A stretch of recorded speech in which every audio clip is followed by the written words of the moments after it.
கம்மி விலையில இது சின்னது ரொம்ப பெருசு இதெல்லாம் கல்யாணமா பண்ண போறாங்க. சொன்னா சின்னது வண்டியில எத்தனை பெருசு போடுவாங்க. இது என்ன 5 போனா தக்காளி ஏற்றிட்டு போடுவா. இன்னைக்கு எவ்வளவு தக்காளியா 10 ரூபாய்க்கு இருந்தது காலி. அது இல்ல நேற்று 20 ரூபான்னு கொடுத்தாரு வீட்டுக்கு.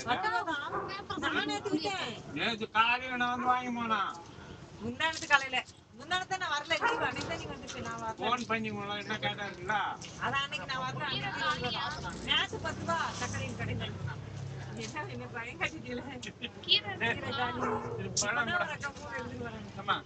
பழம் உச்சி போச்சு அப்ப கொஞ்சம் நின்று வாங்க